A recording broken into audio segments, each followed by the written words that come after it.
I want to take a look at this story together about the difficulties of housing and employment when you have a criminal record. That's our top story here at 4. There are many reasons why people become homeless, but one of the main barriers stopping them from getting off the streets is having criminal record, specifically felony charges. As Blair Best reports, it's an issue rooted in the criminal justice system. Oh, you can't dismiss bad decisions. All right, first of all, I want to talk about that statement. I have never met a homeless person that did not acknowledge. They'll just say it. They'll be like, look, I know I'm a piece of shit. I know I have fucked up. You know, they're not living out there in some sort, and if anything, I think they're harder on themselves than other people. And it weighs on them a tremendous amount.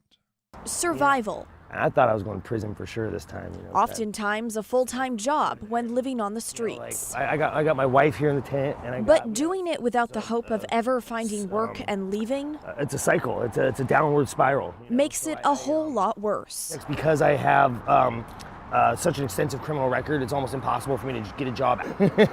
This is Matt. He lives in a tent on the side of Southeast Powell Boulevard.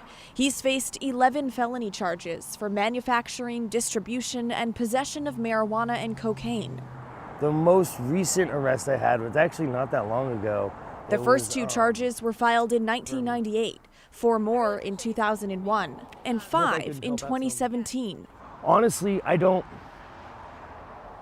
It's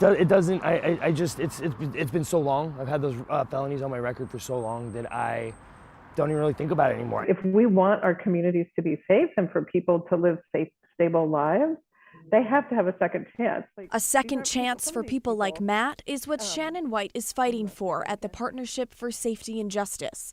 That's a nonprofit advocating for solutions to crime that don't involve incarceration. If we're holding people accountable, do we need to saddle them with a lifelong felony conviction? There are people out there that, look at these people with criminal backgrounds and, they say, oh, if they get pardoned, they're just going to repeat and they're going to do it again. There's going to be no incentive for them to change their habits and their ways. If people cause harm in the community, there needs to be accountability for it. And I don't think anyone would say that shouldn't happen. But if it's something like an addiction-driven crime, if someone's, using or doing other things related to their drug use, the thing that's going to help them not commit those crimes is not incarceration, right? It's actually getting the support they need to be successful. We actually are trying to focus on a population that is really just trying to literally survive on the streets. For the past 9 months, Drew Grabham at Central City Concern has been leading a team of 7 to find and meet with about 200 homeless people a week. They just make us feel like part of the human race again, you know what I mean, and not like the dregs of society. They help people like Matt chart a path to getting off the streets. A common barrier for many is repeat felony charges.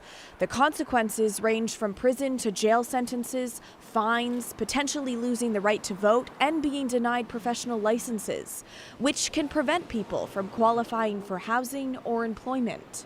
It can be hugely prohibitive of what it can really shrink what their opportunities are. In a job pool that already feels unattainable to many. Because it's almost pointless. Even for people like Amanda Drennan, who dreams of one day getting out. I'm pretty much ready to go. I got my wagon with my food and stuff. It's just getting it from, here to wherever I'm going. I would like to get a job. I would like to see myself moving forward. I would really like to see myself out of a tent. She's been homeless for 2 months and has tried finding work. A secretary job I've tried, and I've tried to do home-based jobs too even, and that's not working out because I don't have a lot of experience. Lack of experience is one thing. Like, you don't have your clothes washed, you don't have an alarm clock. 90% of the time, if I have a phone, it's dead. Like, look at me. I don't look hyper employable. When I smell like shit for, maybe about half the month, like hard to get a shower. I got to ride a bike to wherever I'm going to get a job, which, by the way, got stolen last night. You see a theme going on here in Portland. A theme leaving many hopeless. Portland has good people in it, and it could be a nice place, but it's just, for whatever reason, is a place to be right now. It's god awful.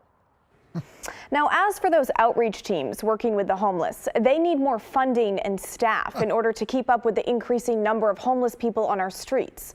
Now, according to the most recent point in time count, there are more than 5,000 homeless people in Multnomah County. As for how many of them have felonies, well, that's unclear since police don't keep track, given people's housing status can change on a dime. Christelle? All right. So, I think that's the end of the story. The dude in there was really, I think, important to hear. The downward spiral comment, the fact that he got his bicycle stolen the night before. That's not a Portland thing. That's a homeless thing. Homeless people steal from homeless people all the time. And so a homeless friend of mine was talking about crabs in a bucket. I don't know if this is true, but like he was saying that like if you look at crabs that are trying to climb out of a bucket, other crabs will crawl and pull them back down in the bucket. There is a lot of that you're just all being pulled down by so many things. Any amount of meth on you is a felony. Any amount. If you have any amount of meth on you in Ohio, at least, it is a felony. And so it's just this spiral like that guy was talking about. It's just this downward spiral. And it is exhausting to try to get back up it.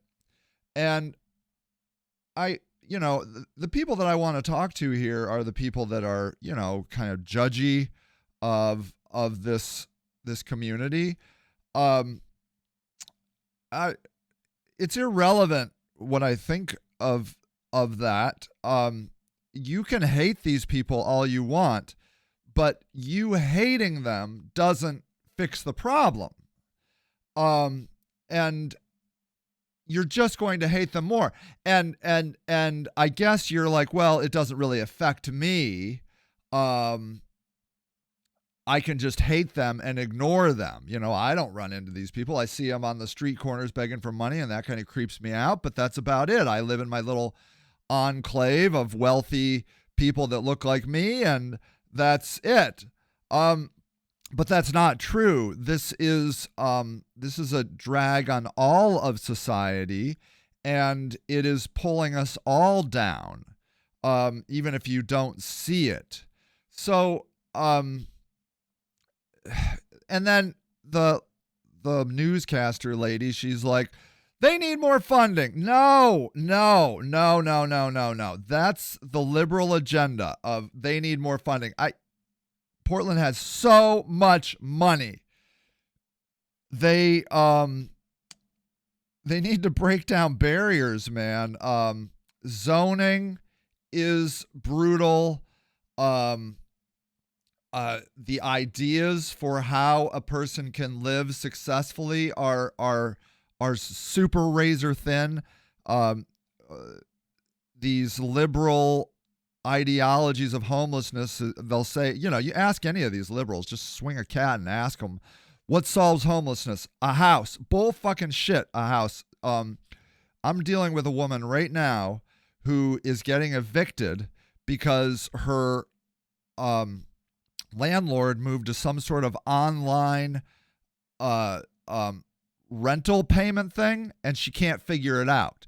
And the landlord won't take a check anymore. And so she's like, you're getting evicted. I'm evicting you. Because so it's bullshit like that. And then and then they're like, I was watching another video, I don't think it was in this video, but they were talking about tiny houses, and they're like, you can't have guests over. Okay, so then you have a guest over. You know why you have a guest over? Because they're freezing. They have nowhere to go. And then they come over, you let them sleep in your house, and you get thrown out. So it's liberals, man. And I say that as one. I don't need to castigate Republicans. I got enough problems with my own party. And their problem is they're like, what our problem is, we need more money. Bull fucking shit. You need more innovation. You need to break down ideas and walls, and not everybody needs a free house in America, okay? But, you know, like, we got to find jobs for people with a dozen felonies like that guy. We got to figure that out. And I believe piecework is the answer, that like we just come in and do, you know, like come in 24 hours a day, make some things, get paid for each item that you make, and then leave, you know? We got to think more innovatively, and the Democrats are not doing it.